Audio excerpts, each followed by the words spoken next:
bayan qilgan xush xabarning 2-babni o'qishni boshlaymiz. Hazreti Aysa'nın dunyoga kelishi. Yahya payg'ambar tug'ilgan kunlarda Rim imperatori Avgustus Rim imperiyasidagi barliq xalqqa nopus tizimlash buyrug'ini tushardi. Tunji qitimliq bu nopus tizimlash Kirenining Suriya o'lkasiga hokim bo'lib turgan vaqtida elib berilgan edi. Tushirilgan buyruq bo'yicha hamma odam nopusga tizimlanish uchun o'z yurtlariga qaytishdi. Shuning bilan podsho Davudning avlodidan bo'lgan Yusufmu Jaliliya o'lkasidagi Nasra shahridan chiqib, Yahudiya o'lkasidagi podsho Davudning yurti Beytlehem yesiga ketdi. U kelgusi ayoli Maryamning tizimlanishga birga elib bordi. Maryam bo'lsa homildor edi. Ular Beytlehem yesida turgan vaqtida Maryamning ay kuni to'shib qoldi. Biroq mehmonxonalarda ularga o'rin chiqmag'achqa bir atxonada turishga majbur bo'ldi. Maryam shu yerda tunji o'g'lini tug'ib, zakilab, atning o'qiriga yotqizdi. Perishtalarning podshohlarga ko'rinishi. Beytlehem yesining atrofida ba'zi podshohlar dalada tunab, podalarga qaratdi.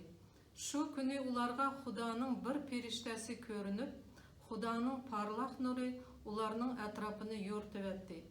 Ular intayin qo'rqib ketdi, biroq perishta ularga: "Qo'rqmanglar, men sizlarga butun xalqni xo'shal qiladigan bir xush xabarni yetkazaman. Bugun podsho Davudning yurti Beytlehem yesida Rabbinglar bo'lgan qutqazg'uvchi Masih dunyoga keldi. Uni qanday to'nalaymiz deb so'rsanglar, u yerga beringlar. Shu chaqda atning o'qiriga yotqizilgan zakilaqliq bir bovoqni ko'rsizlar. Bu sizlarga berilgan belgidir" dedi. Birdinla hilqi perishtaning atrofida boshqa nurg'unlagan perishtalar paydo bo'lib, Xudoni madhiyalab, "Eng buyukdagi Xudoga shon sharaflar bo'lsin. Uning yer yuzida yaqin ko'rgan bandlariga omonlik bo'lsin" deyishdi. Perishtalar ulardan ayrilib osmonga chiqib ketgandan keyin podshohlar bir-biriga: "Beytlehem yesiga berib, Xudo bizga uqtirgan bu voqeani ko'rib kelaylik" deyishdi. Ular darhol Beytlehemga berib, Maryam bilan Yusufni tepib, o'qirda yotgan bovoqni ko'rdi. Podshohlar ahvolni ko'rgandan keyin perishta aytgan bovoq haqidagi so'zlarni kishilarga yetkazdi. Buni anglaganlarning hammasi podshohlarning deginiga hayron qolishdi. Maryam bo'lsa, bu ishlarning hammasini o'z ko'nglida saqlab, cho'nqur o'yladi. Podshohlar qaytishib Xudoga madhiya aytishdi. Chunki ko'rgan va anglaganlarning hammasi perishtaning aytgandek bo'lib chiqqan edi. Qaranglar, perishta Xudo bir ulug' ishni qilgan vaqtida o'zining perishtasini avatdi ekan. Shu perishta podshohlarga uqtiryotdi. Rabbinglar bo'lgan qutqazg'uvchi Masih bugun dunyoga keldi deb. Demak, Xudo bir narsa qilishning oldida o'zining perishtasini avatdi. Ulug' bir ishni qilishning oldida. Ata-onasining Hazreti Aysa'ni Xudoga atishi. Bu vaqt tug'ilib 8-kuni uning xatnisi qilindi va Aysa deb ism qo'yildi. Bu perishta u texi onasining qo'zig'ida paydo bo'lmagan vaqtda qo'ygan ism edi. Maryamning 40 to'shqanda Xudoning Musa payg'ambarga bergan amridagi tunji o'g'il Xudoga mansub degan belgilimiga asosan Yusuf bilan Maryam bolani markaziy ibodatxonada Xudoga atash uchun Yerusalimga elib bordi. Uningdan boshqa Xudoning Tavrotdagi amri bo'yicha bir ayolning tug'utdan keyin tozalanishi uchun bir jup paxtak yoki 2 kaptar bolasini ibodatxonada ruhoniylarning qurbonlik qilishiga opirib berishi kerak edi. Shu chog'larda Yerusalimda Shimon ismli bir kishi o'tgan bo'lib, Xudoga sadoqatman bu durust odam Xudoning Isroillarga tasalli beradigan qutqazg'uvchini avatishini intizorlik bilan kutgan edi. Muqaddas ruh uningga yor edi. U muqaddas ruhdan kelgan ayondan o'zining hayot vaqtida Parvardigor tayinlagan qutqazg'uvchi Masihni ko'ralaydiganligini bilgan edi. Yusuf bilan Maryam ibodatxonaga borgan kuni muqaddas ruh Shimonni ibodatxonaga boshlab bordi. Hazreti Aysa'ning ota-onasi balini ko'tirib kirib, Tavrotda belgilangan ishlarni ado qilmoqchi bo'layotganda Shimon ularning oldiga berib, balini quchog'iga elib, Xudoga mundaq madhiya etdi. Ey egam, so'zingda turding sen. Endi bu olamdan ketsam roziman. Chunki deginingdek o'z ko'zim bilan ko'rdim.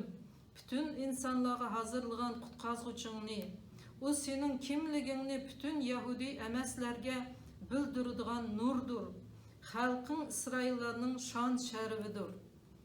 Balaning ota-onasi Shimonning bala haqida aytganlarga hayron qolishdi.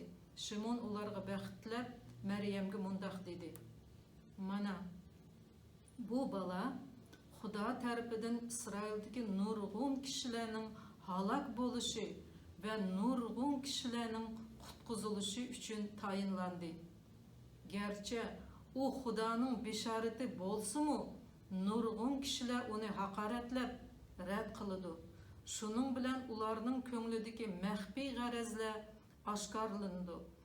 Uning rad qilinishi bilan sening yuragingga o'tkir bir qilich sanchilgandek qalbing qayg'udan o'rtanadi. İbadetxonada Aşır qabilasidan bo'lgan Panuelning qizi Hanna ismli qerib qolgan bir ayol payg'ambarmi bor edi.